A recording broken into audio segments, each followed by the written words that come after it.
welcome to another episode of Behind the Wheel. We're at the National Motor Museum. I'm Mick, I'm one of the curators here, and I'm standing with a 1970 HT Monaro 350 GTS Bathurst edition. So this was one of the it cars of the 1970s, or in fact 1969 was when the HT series was introduced. It was the second series of Monaro, the first one being the HK. Now the Monaro was, it's a pillarless hardtop coupe. That was definitely, sort of the flavour of the month in that era, and it's something that we took from the United States in Australia. So obviously Holden's parent company is General Motors, and in fact at the time there was a vehicle, the Oldsmobile Toronado, which has a lot of similar, I guess, design elements to the Monaro, and that's probably because a fellow called Joe Szymanski, who was the head of design at Holden at the time, he'd been involved with that Oldsmobile. He was then later to go on and style a lot of the popular Holdens at the time, including the Kingswood. So in 1969, an HT Monaro won the Hardie-Ferodo 500 at Bathurst. So this is the kind of car that teenagers, whatever, if you're interested in racing at the time, this was the car you'd have on a poster in your bedroom. Obviously extremely desirable. They only built about 1,000 of these, just over 1,000 in the 2 years of production. So they're very rare, and it's very special basically if you can own one nowadays. That's why we're very lucky here at the National Motor Museum.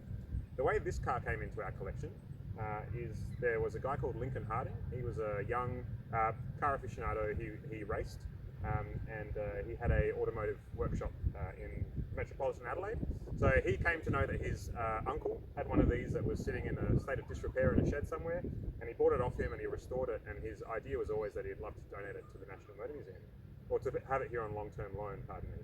Now, unfortunately, and tragically, Lincoln passed away in a rally driving incident in 1990 in the Clare Valley. And he hadn't quite finished the car. He was just about to finish it, so he'd be able to hand it over to the museum. In his memory, his friends got together, they finished the car, and his family then transferred it to the National Motor Museum. So, tragic story, but the car remains here, I guess, as a legacy of Lincoln's. He obviously put a lot of love into the restoration, and nowadays it's definitely one of our star objects. Now the Monaro is a real classic muscle car. It's got the bucket seats, we've got the racing stripes down the bonnet. It's got that real classic pinched at the waistline Coke bottle styling, it's known as. But what really makes them special is the powertrain. So why don't we have a look under the bonnet with Nigel, and he can show us this powerful 350 V8.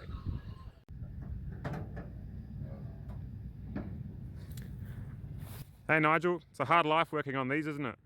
It's a very tough life, so yes, very hard, very technical. Not really, so very basic. As you said before, 350 Chev, it replaced the original 327, which was in the HK. This one's actually running a 4-speed or Aussie 4-speed manual gearbox, 1 reverse gear. So she's a nice little race car, this one. So yeah, it was pretty well much the first time the 350 Chev dropped into a Holden. So she actually ticks over quite nicely, quite sweet. They're a very basic sort of design, plenty of room. She's pretty well much as Lincoln would have left her, I think. So it's a 30-year-old restoration. How's the condition?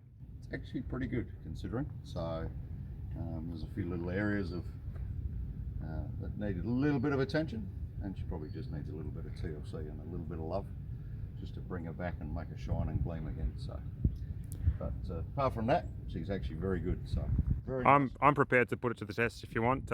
Should I drive this one? Oh no, sorry, that's my go, I'm afraid.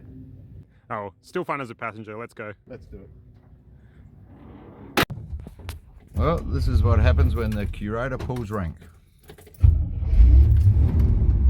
You've had your fun, Nigel. My turn. Yes, you end up in the back seat so that they can have a bit of fun. And off we go. There you go. So, it is lovely inside the Monaro, but it is a pretty Spartan interior. That was the 70s for you. But obviously it's all quite original. The vehicle was not in great condition, but that was mainly the exterior. I think when Lincoln was working on it, their mechanicals were actually in fairly good state, but it took him about 2 years to finish it. He obviously worked professionally in the automotive trade, so it was when he found the spare time. Now he did actually race this car in I think 1989. He placed equal fourth in a local South Australian Rally Championship event. Yeah, he didn't plan on racing it too often. I think he really did want it to just be on display at the Motor Museum. So we're very lucky to have it up here. Yeah, it's I get a bit sad sometimes when I think about it. So its performance, while obviously it's very muscular, and you can hear the note of the exhaust, but 0 to 100 in over 8 seconds is really not something to write home about these days. I reckon my little 1.4 litre Italian hatchback can do that pretty comfortably.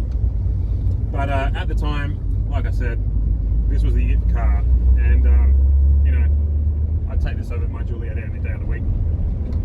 Most definitely. So anyways, there you have it. That's the 1970 HT Monaro GTS 350. Hope you've enjoyed watching. Bye for now.